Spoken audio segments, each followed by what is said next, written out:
The moment you show a person that their presence is a necessary condition for your happiness becomes the moment of your official death as a sovereign personality. Machiavelli knew that people value only what is difficult for them to obtain and despise everything that is imposed on them with canine loyalty. Your desperation is the smell of rot that repels the worthy and attracts predators ready to drink your life to the last drop while you thank them for their attention. In that second, when you recognized your need, you ceased to be a hunter and officially became a trophy that does not even need to be conquered. Your hunger betrays you before you even manage to open your mouth, turning your figure into a pathetic sight of a petitioner kneeling at someone else's doorstep. You feel your inner core turning to dust when you catch yourself endlessly scrolling through the feed in the hope of seeing even a trace of someone else's presence. This feeling of physical hunger that cannot be satisfied with food pierces your stomach with a sharp needle every time the silence in response to your actions lingers. You feel your self-confidence leaking out of you like blood from an open wound, leaving you a pale and feeble ghost of the person you could have become. Your thoughts are occupied with only one thing: how to return that fleeting feeling of being needed, which you mistakenly took for love, when in reality it was only a temporary respite before your final fall into the abyss of addiction. Your body reacts to every sign of coldness from the object of your desire as if you are being hit by a high-voltage current. You feel your muscles involuntarily contract, trying to protect you from pain, but there is nothing left to protect because you yourself opened all the gates of your fortress. Your eyes burn from constant tension because you scan every word and every gesture, trying to find in them a hidden meaning that would confirm your significance. This state of eternal anxiety exhausts your nervous system, turning your life into an unending nightmare where you are simultaneously the victim and your own executioner. You feel your skin becoming hypersensitive, reacting to the slightest change in the emotional temperature in the room. And this cold makes you tremble from the realization of your total vulnerability. You feel physical heaviness in your limbs when you realize that your readiness to run at the first call causes nothing but boredom and contempt. Your availability has become your curse, and you feel this realization pressing on your head, causing a dull pain in the back of your neck. You feel like a worn-out tool that was thrown away as unnecessary because you ceased to be a mystery and became a predictable background. Your breathing becomes intermittent and shallow, as if you are afraid to inhale too much air that does not belong to you. This feeling of deep existential loneliness permeates your clothes and your home, reminding you that you lost yourself in an attempt to find someone else. Look at your trembling hands as you check the time of the last visit in the messenger again and again. This is the physical embodiment of your shame, and you feel your intellect degrading, narrowing down to a single point, to a single person who has become your deity and your curse. Your pain is not a romantic suffering, it is the rotting of your will which spreads through your body, paralyzing your ability to act. You feel your dreams and ambitions fade and disappear, displaced by this obsessive idea of possessing someone who does not value you. You have become a slave to your own need, and this chain pulls you to the bottom with every new desperate step of yours. You feel a lump of unshed tears and unspoken grievances stuck in your throat, which you are afraid to voice so as not to scare away the illusion of closeness you are clinging to. Your teeth ache from constant tension because you restrain the cry of your wounded pride. This state of chronic emotional starvation forces you to gather crumbs from the table of someone else's attention, and you hate yourself for every swallowed crumb. You feel transparent and weightless, as if you stopped reflecting in mirrors, because your essence has completely dissolved in service to someone else's ego. Your body screams about the need to return sovereignty through psychosomatic pains in your back and neck, reminding you that you carry someone else's will as an unbearable burden. Remember that nauseating feeling in your stomach when you realize that your efforts to be liked cause only pity. You feel your social status rapidly falling, turning you into an object for ridicule and manipulation. Your pain is a flame that burns out the remnants of self-respect in you, leaving only a naked, unprotected need for warmth. You feel your heart beating slowly and heavily, as if it is tired of pumping blood for a person who voluntarily gave up their right to power. This is a state of total emotional bankruptcy, where you pawned your soul for a ghostly chance at reciprocity and now stand on the threshold of eviction from your own reality.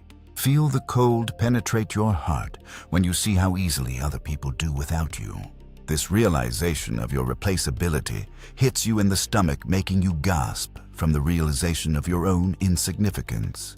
Your senses are sharpened to the limit. You see every hint of superiority in the eyes of others and feel like a target for their contempt. Your pain should become your last limit, that point of no return where you either finally disappear as a person or are reborn into something new, deprived of this shameful need. You feel your old personality dying in agony, and this process is irreversible. Allow this agony to end, so that in the place of the scorched desert of your despair, the icy fortress of your new Machiavellian indifference can grow.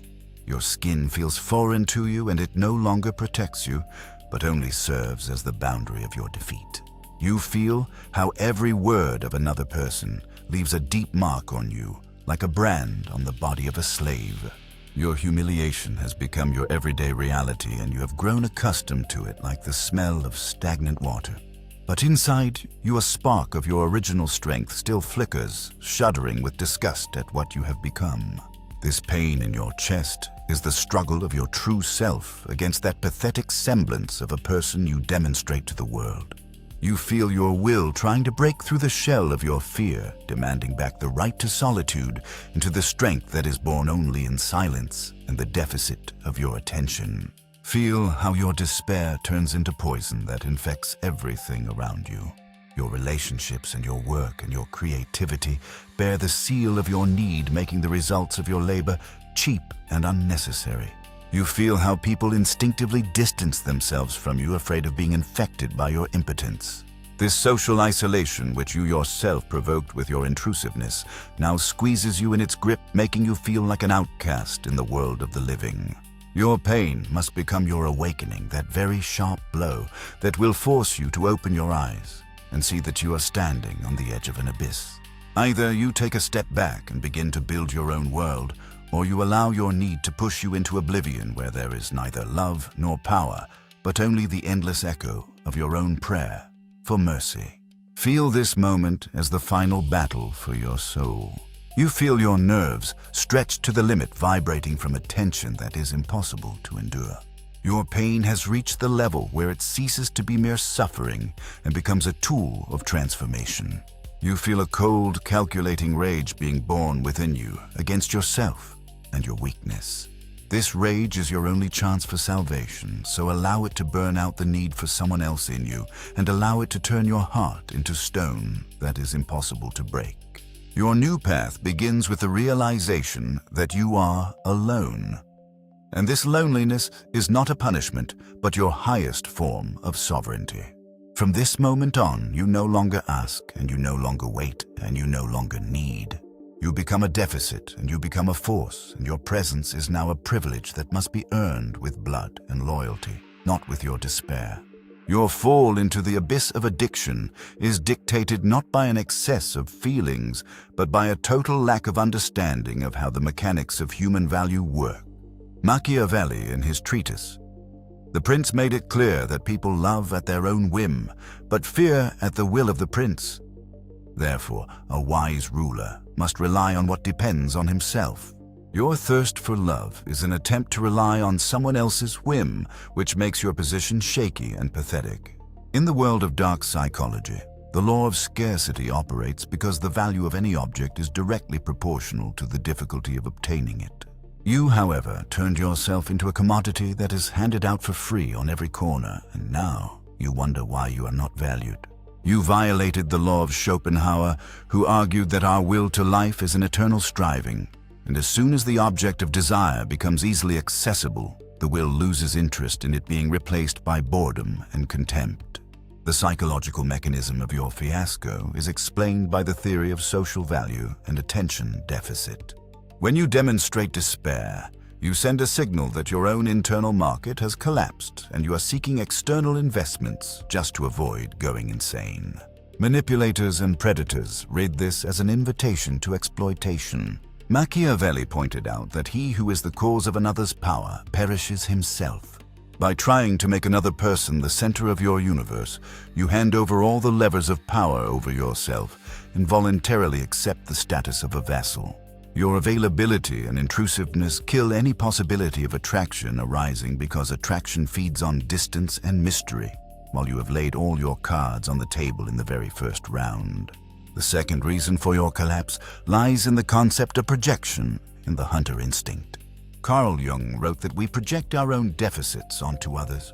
You seek salvation from your own emptiness in love, but in the eyes of another person, you look like a black hole that will consume anyone who comes too close. Machiavelli advised a prince to be like a lion and a fox, but your hunger has turned you into a hyena that feeds on the scraps of others' emotions. People instinctively flee from those who need too much because need is a burden. Your need for love is perceived as a tax on communication with you, and no one wants to pay taxes where they can get pleasure for free. Your despair is an anti-advertisement for your personality screaming that you represent no value in yourself. The third reason is related to the economic law of marginal utility applied to human relationships. The more of you there is in another person's life, the less every minute of your presence is worth. You have flooded the entire space with yourself, leaving no room for desire and longing. Schopenhauer emphasized that life is a pendulum between suffering and boredom, and you have shifted the pendulum to the stage of total boredom for your partner. Machiavelli taught that benefits should be granted drop by drop, so that their taste is better felt. You, however, poured a whole ocean of your attention on someone who did not ask for even a glass of water. This is not generosity, it is strategic stupidity that leads to the devaluation of yourself. You must realize that the psychology of scarcity is the only language the human subconscious understands. If you are easy to replace, then you will be replaced. If your absence does not create discomfort, then your presence has no meaning. Machiavelli warned that one should not give cause for contempt, and nothing causes more contempt than a person who cannot live a single day without someone else's confirmation of their significance. Your need is the smell of defeat that predators feel from a mile away. You have become predictable, and predictability is death for any interest. A sovereign personality always reserves the right to leave into a cold autonomy, but you, however, have chained yourself to someone else's leg and cry when you are dragged through the mud. Understand that your hunger is a projection of your internal inferiority. Schopenhauer said that every person sees in another only what is contained in themselves. A manipulator sees in you only a tool for the satisfaction of their ego, because you yourself position yourself as a tool. Your belief that if you try even harder, you will finally be loved is a dangerous illusion. Machiavelli directly stated that people are sooner offended by the one who inspires love than the one who inspires fear. Your despair excludes the fear of loss, because you broadcast the message that I will not go anywhere no matter what you do. This is a license for any violence against your psyche, which you yourself signed and certified with your intrusiveness. Your healing will begin with a total artificial scarcity, and you must disappear from the radars of those before whom you humiliated yourself. Machiavelli indicated that a prince must be able to be a great actor and a pretender, and you need to play the role of a person who suddenly became absolutely indifferent. This is not a game of silence, it is the return of your resources to your territory. The psychology of scarcity states as soon as a resource disappears from the market, its price soars to the skies. Your sudden and icy indifference will make them doubt their power over you, and doubt is the first step toward the restoration of your status. You must kill the petitioner in yourself and resurrect the sovereign who himself decides who is permitted to be in his shadow. Feel the cold of this Machiavellian truth, because you are valuable only when you are dangerous in your ability to leave forever. Your despair deprived you of this main threat, and you became safe like house slippers and just as boring. The return of sovereignty requires from you a readiness for complete loneliness and a refusal of emotional handouts. Schopenhauer believed that the ability to endure loneliness is a sign of a great mind and a strong will. You must prove to yourself that your happiness is your internal monopoly and not a commodity that you try to exchange for someone else's smile. Only when you become a truly scarce resource for yourself will the world begin the hunt for your attention.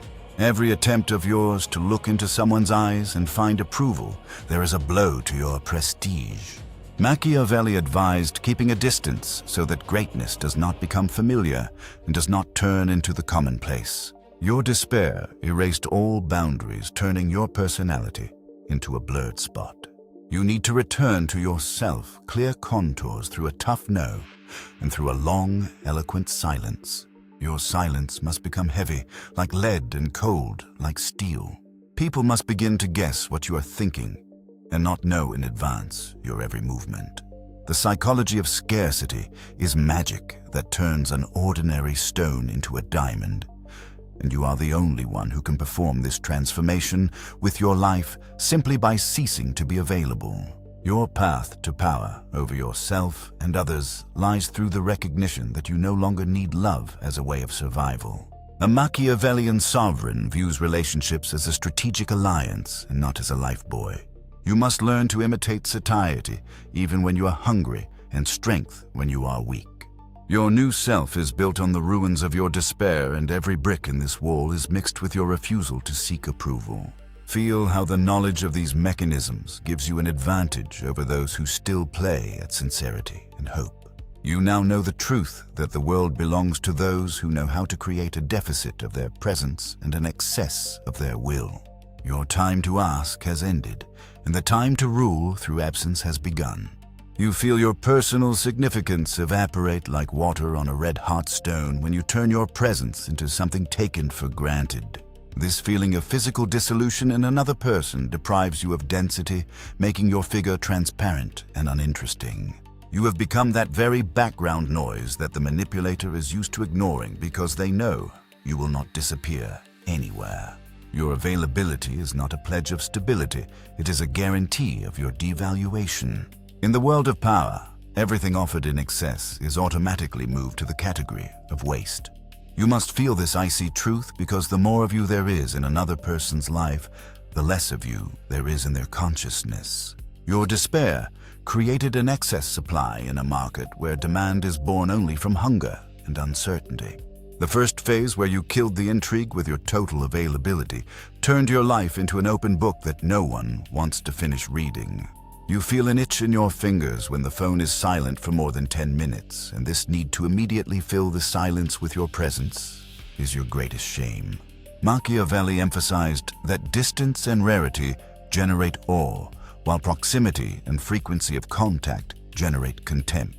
Your instant replies to messages are not politeness, but they are a cry that you have no life of your own, no goals of your own, and nothing more important than waiting for someone else's approval. You have become a service function and a convenient app for someone else's smartphone, deprived of the right to your own time. Every minute you spend waiting is a minute of your humiliation that you voluntarily prolong. Your emotional exhibitionism in the second phase became your voluntary disarmament in the face of the enemy. You laid all your cards on the table, hoping that honesty would cause reciprocal honesty, but you forgot that in the world of dark psychology, information is currency and a weapon. Schopenhauer warned that one must not trust people with their innermost thoughts because they will certainly use them against you at the first opportunity. You feel devastated because you gave away the keys to all your secret rooms to a person who sees in them only a reason for mockery. Your sincerity is not a bridge, but it is a breach in your defense, through which the manipulator penetrates into the very center of yourself to establish their rules there. Your soul now looks like a plundered city where not a single mystery remains capable of evoking respect or fear. Feel how a cold indifference begins to grow inside you, because this is your shield and your only salvation. You no longer ask, and you no longer wait, and you no longer hope. You accept the world as it is an arena of struggle where only he survives who knows how to create a deficit of his presence. Your new self is a fortress with raised bridges and closed shutters. Your feelings now belong only to you, and you no longer waste them on those who are not ready to pay a triple price for them. The psychology of scarcity is not just a strategy, but it is your new state of being where you yourself are the supreme value and the only sovereign of your internal space. Your despair has burned away, leaving behind only a pure, concentrated will to dominance. From now on, every gesture of yours must broadcast unavailability. You do not answer if the question is not interesting to you. You do not come if it is not strategically beneficial to you. You do not explain your reasons because a sovereign does not report to subjects. Your time has become so expensive that even you yourself treat it with awe. Feel how this paradigm shift changes the attitude of those around you toward you. They begin to seek your gaze, catch your rare words, try to solve your silence. You have become a mystery, and you have become a deficit, and you have become a force. And all this happened only because you found in yourself the courage to recognize your despair and destroy it without a trace. Your throne belongs to you again, and woe to him who dares to approach it without your permission. Your finale as a petitioner is the beginning of your path as a sovereign. You no longer seek love in others' eyes, and you find power in your own reflection. Your need for another person was only a shadow of your fear of yourself, but now this fear is dead. You have found that very freedom Schopenhauer wrote about the freedom from the compulsion to desire. Your will is now directed only towards strengthening your influence and expanding your boundaries. You have become who you were always meant to be, cold, calculating, and infinitely attractive in your arrogant loneliness. In the world of dark psychology, there is no place for need. There is only a place for scarcity. And now, you are the main master of this game. Your empire of silence and power is officially proclaimed, and you are its only and rightful sovereign.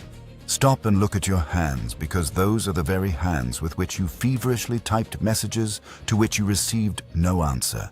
Feel this shameful itch in your fingers and this slavish desire to touch the screen, to check if your idol has deigned to notice your existence. I know that right now your brain is trying to protect you, throwing up excuses that she is just busy, or he is a complex person, or I am just showing care. Shut this voice up, because this is your inner beggar speaking, who is used to standing on their knees with an outstretched hand. What you feel now is not love and not loyalty, but it is the rotting of your will. You have turned your life into a waiting room at a station where you sit on the cold floor while those who truly matter pass by you. Your resistance to my words is a fear of admitting that you voluntarily became food for someone else's ego. Your hunger for love is your most shameful tattoo that predators see through any clothing. Machiavellian Stoicism teaches us that the only currency that carries weight in this world is your ability to do without anyone at all. This is not about closing yourself in a cave, but it is about becoming so self-sufficient that someone else's absence causes you not panic, but icy relief. Yourself is an empire, and if you are ready to give away the keys to the treasury to the first person you meet for a smile, then you are not a sovereign, you are a bankrupt. Seneca reminded us that slavery can be voluntary, and your expectation of someone else's approval is the strongest chain that you yourself put on. Your rebirth will begin only when you realize you are not obliged to seek warmth. You are obliged to become the source of cold, dazzling power yourself. Your self-control is your nuclear button. Machiavelli directly stated that people are sooner offended by the one who inspires love than the one who inspires fear of loss. Your availability completely excluded this fear, and when you establish a regime of total scarcity, you do not just remain silent, you regain ownership of your emotions. You stop being an open book that is used as a coffee coaster and become an encrypted archive access to which must be earned by years of loyalty. Your strength is in your right to ruthless indifference, and your power is in your ability to look through a person who only yesterday was the center of your world, feeling nothing but boredom.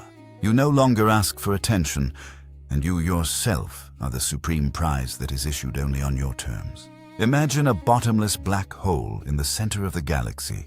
Because it does not seek light, it consumes it. It does not run after the stars, and the stars themselves rotate around it, fearing to be consumed by its colossal gravity.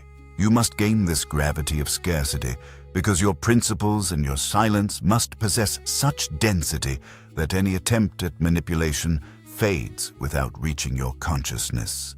People may call you cold and they may accuse you of selfishness, but they will do it standing on tiptoe trying to look into your abyss. Your indifference is your legion of praetorians, and from this moment on, you do not seek paths to the heart of another. You build your walls so high that only the worthy can see the tops of your towers. Your despair was only a smokescreen for your inability to be alone with your greatness. But the smoke has cleared and you feel your heart turning into a fragment of obsidian, sharp black and impenetrable. You no longer scan the space in search of reciprocity, and you enter it as a law that does not need confirmation. Your boundaries are now sacred because they are saturated with the realization of your uniqueness. You are the sole shareholder of your life, and dividends in the form of your attention are now more expensive than everything these people can offer you. You have become a living embodiment of the law of scarcity, where every word of yours is gold, and every silence is a sentence. Feel how this new Arctic cold flows through your veins. This is not emptiness, but it is the crystal clarity of a sovereign who no longer needs the crutches of another's attachment. You have found the freedom that Schopenhauer spoke of as the highest good freedom from the tyranny of desires. Your will is now a monolith aimed at expanding your influence. You have become who you were always meant to be: unreachable, calculating, and infinitely attractive in your arrogant loneliness. In the world of dark psychology, there is no place for those who seek love. And here, those who know how to create a deficit of their soul rule. If you are ready to turn your hunger into your main weapon, or if you are ready to stop being a victim and become the force that dictates the price for every breath you take, then join our closed legion. There, we teach not how to seduce, but how to subordinate circumstances to your will through the art of total absence. We will teach you how to make your silence more valuable than the oaths of others of eternal loyalty. Your time as a petitioner is over, and join the ranks of those who chose the path of the lion and the fox. Your empire of silence is ready for expansion, and its throne is empty only for you.